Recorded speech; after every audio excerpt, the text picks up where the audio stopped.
बिस्मिल्लाहिर्रहमानिर्रहीम।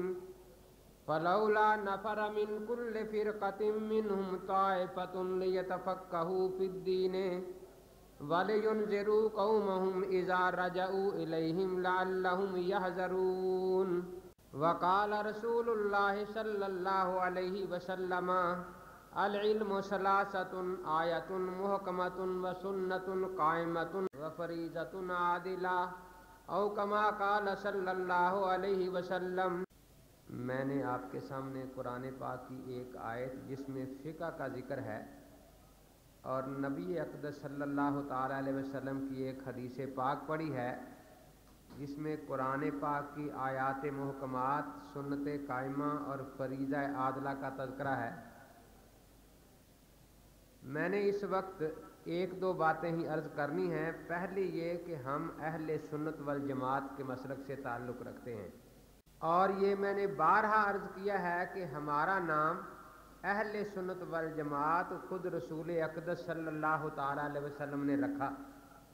चुनांचे कुरान पाक में जब ये आयत करीमा नाज़िल हुई, यौम तबयज़्ज़ु वजूहुम व तस्वद्दु वजूह, हज़रत अबू सईद खुदरी रज़ी अल्लाह ताला अन्हु और हज़रत अब्दुल्ला बिन उमर रज़ी अल्लाह ताला अन्हुमा इरशाद फरमाते हैं कि हमने रसूल अक़दस सल्लल्लाहु ताला अलैहि वसल्लम से पूछा कि जिनके चेहरे मैदान क़यामत में रोशन होंगे वो कौन लोग होंगे।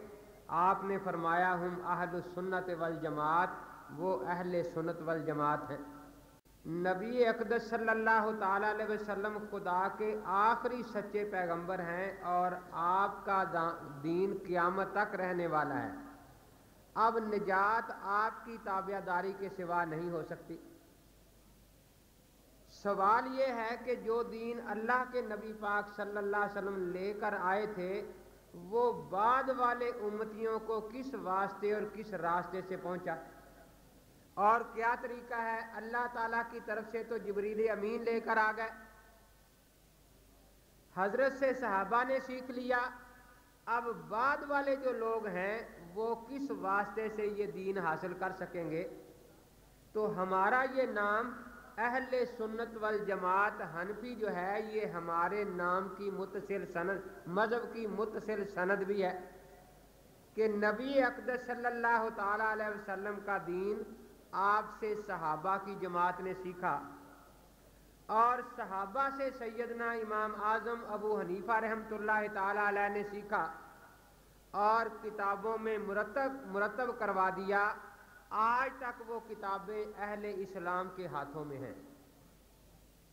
तो हम अहले सुन्नत वल जमात हनफी हैं। अहले सुन्नत में हमारी निस्बत नबी अक़दस सल्लल्लाहु ताला अलैहि वसल्लम की तरफ है और वल जमात में हमारी निस्बत सहाबा और अहले बैत की तरफ है। हनफी में हमारी निस्बत सैयदना इमाम आज़म अबू हनीफा रहमतुल्लाहि ताला अलैह की तरफ है। इन तीनों निस्बतों से मकसद क्या है। रसूल अक़दस सल्लल्लाहु ताला अलैहि वसल्लम से अल्लाह तबारक व ताला ने एक ऐसा काम लिया जो हज़रत आदम अलैहिस्सलाम से लेकर ईसा अलैहिस्सलाम तक किसी पैगंबर से नहीं लिया गया। वो काम क्या था। तकमीले दीन का ऐलान।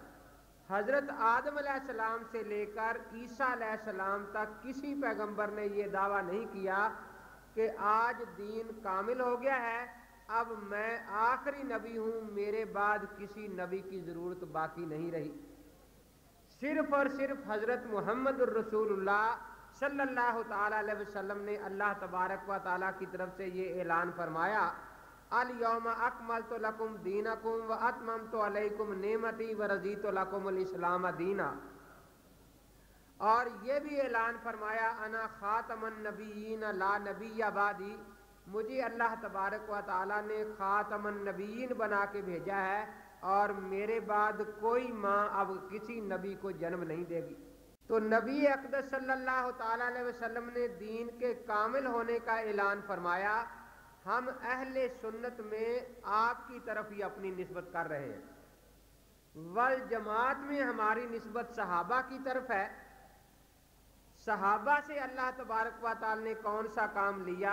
आयत खिलाफत राशिदा में अल्लाह तबारक व ताला ने ये पेशगोई फरमाई थी लयुमक्किनन्ना लहुम दीनहुम अल्लज़ी इर्तज़ा लहुम, कि अल्लाह तबारक व ताला का पसंदीदा दीन जो नबी पाक के जरिए कामिल हुआ, वो दीन खुलाफाए राशिदीन के ज़माना में दुनिया में मजबूती के साथ कायम हो जाएगा। तो तकमीले दीन हजूर पाक के जरिया हुई और तमकीने दीन सहाबा और खुलाफाए राशिदीन के जरिया हुई। अभी एक काम और बाकी था जो सबसे पहले सैयदना इमाम आजम अबू हनीफा रहमतुल्लाह अलैह से अल्लाह ने ले लिया। वो काम कौन सा था? वो था तदवीने दीन का। अब तक लोग वुजू करते थे, लेकिन वुजू का तरीका ऐसी तफसील के साथ जैसे आज आप तालीमुल इस्लाम में पढ़ लेते हैं कि फ़राइद इतने हैं, सुन्नतें इतनी हैं, मुस्तहब्बात इतने हैं, मकरूहात इतने हैं, इतनी चीज़ों से वुजू टूट जाता है। नमाजें पढ़ते सब थे, लेकिन नमाज का तफसीली तरीका मुरतब नहीं था। हज लोग करते ज़रूर थे, लेकिन हज का तफसीली तरीका मुदव्वन और मुरतब नहीं था। सैयदना इमाम आजम अबू हनीफा रहमतुल्लाह ताला अलैह, उन्होंने नबी अक़दस सल्लल्लाहु ताला अलैहि वसल्लम के इस तरीके को मुरतब फरमा दिया और क़यामत तक के लोगों को अल्लाह के नबी पाक की सुन्नतों पर अमल करना आसान हो गया। आपकी सुन्नतों को महफूज फरमा दिया गया। तो अहले सुन्नत वल जमात हनफी ये हमारे नाम की मुत्तसिल सनद भी है, क्योंकि सहाबा बराह रास्त अल्लाह के नबी पाक से मिले हैं और हमारे इमाम साहब भी बराह रास्त सहाबा से मिले हैं। और ये हमारे तीनों मकासद भी इसमें मज़कूर हैं कि हमें नबी पाक सल्लल्लाहु अलैहि वसल्लम का दीन किन के ज़रिया पहुँचा। सहाबा ने नबी पाक से सीखा और इमाम साहब से उनसे लेकर उनको मुरतब करवा दिया, और ये हमारे नाम की एक मुत्तसिल सनद है। ये तो था तामीरी काम। चुनाचे सैयदना इमाम आजम अबू हनीफा रहमतुल्लाह ताला अलैह और आपके मुक़ल्लिदीन के ज़रिया दीन इस्लाम दुनिया के हर मुल्क में पहुँचा। आप अपने मुल्क की तारीख उठाकर दिखाएं, देखें, यहाँ कुरान लाने वाले सब हनफी बुजुर्ग थे, यहाँ सुन्नत लाने वाले सब हनफी बुजुर्ग थे, यहाँ हुकूमत इस्लामी जो कायम की तो हनफी बुजुर्गों ने कायम की, यहाँ कानून इस्लामी मुरतब हुआ और नाफिज रहा तो फ़िक़्ह हनफी की शक्ल में ही नाफिज रहा। जितनी भी ये बहार इस्लाम की नज़र आ रही है, ये सब हनफी बुजुर्गों की मेहनतों का नतीजा है कि लाखों काफिरों को इस्लाम की तालीम दी और उनको मुसलमान बनाया। तो इस मुल्क की तारीख यही है कि इस्लाम लाने वाले भी हनफी, इस्लाम फैलाने वाले भी हनफी, इस्लाम को कबूल करने वाले भी हनफी। सारी दुनिया में दीन इस्लाम के पहुँचाने का सेहरा हनफियों के सर रहा।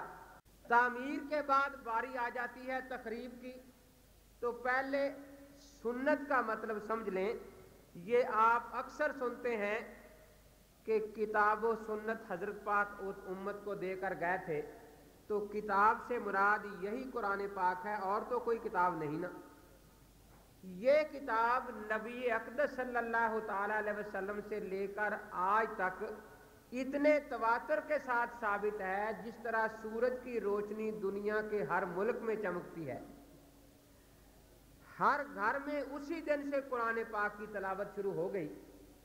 जो चीज़ इतने तवातर के साथ साबित हो वो संदों की मोहताज नहीं हुआ करती। याद रखें, आपने अपनी जिंदगी में आज तक ये नहीं सुना होगा कि सूरज के सबूत के लिए कभी कमेटियां बनाई गई हों कि भाई कमेटी ऐलान करेगी आज सूरज तुलू हुआ है या नहीं हुआ, या इसके लिए गवाहियां तलब की गई हों कि भाई सूरज तुलू हुआ है या नहीं हुआ।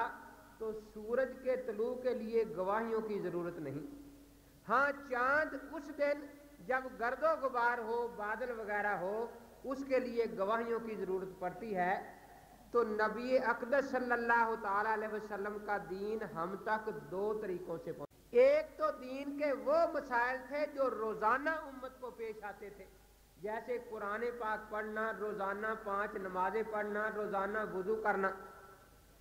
یہ تو آپ کے نبی کی سنت اسی تواتر کے ساتھ امت کو ملی ہے جس تواتر کے ساتھ خدا کا قرآن ہمیں ملا ہے۔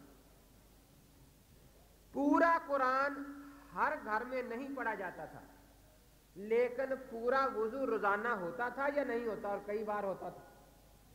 پوری نماز ہر مسلمان گھر میں کم از کم 5 مرتبہ پڑھی جاتی تھی یا نہیں پڑھی جاتی تھی۔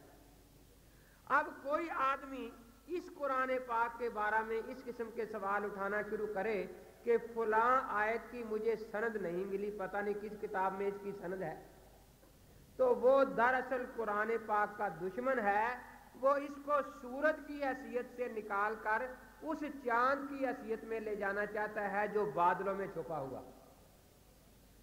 اسی طریقے سے نبی اقدس صلی اللہ تعالی علیہ وسلم کی سنت قرآن پاک کے تواتر سے بھی زیادہ تواتر کے ساتھ دنیا کو پہنچی ہے۔ اب قرآن پاک کا تواتر 7 یا 10 قاری صاحبان کے ذریعے ساری دنیا کو پہنچ گیا۔ جس طرح ہمیں اس قرآن پاک کی ایک آیت تو کجا ایک لفظ میں بھی شبہ نہیں ہے کہ یہ نبی اقدس صلی اللہ تعالی علیہ وسلم پر نازل نہیں ہوا، اسی طرح آپ کی سنت اتنے تواتر کے ساتھ دنیا میں پہنچی ہے کہ آپ کی ایک سنت کے بارے میں بھی ہمیں کبھی کوئی شبہ نہیں ہے۔ لیکن کتاب اور سنت تعمیری کام تو اہل سنت والجماعت نے کیا۔ بعد میں 2 تقریب کار گروہ پیدا ہو گئے، ایک بڑے رافضی کہلاتے ہیں، انہوں نے قرآن کے بارے میں شبہات ڈالنے شروع کر دیے، اور ایک چھوٹے رافضی ہیں غیر مقلدین جنہوں نے سنت کے بارے میں شبہات ڈالنے شروع کر دیے۔ بڑے رافضی کس بارے میں شبہات ڈالتے ہیں؟ قرآن پاک کے بارے میں۔ انہوں نے کتابوں کی تلاشیاں لینی شروع کی، کسی کتاب میں کسی سند سے کوئی ایسی آیت مل گئی جو قرات اس متواتر قرآن پاک میں نہیں، انہوں نے وہ قراتیں نکال کر جو شاذ قراتیں تھیں، متروک قراتیں تھیں، اس قرآن پاک کے خلاف لوگوں کے دلوں میں شکوک و شبہات پیدا کرنے شروع کر دیے۔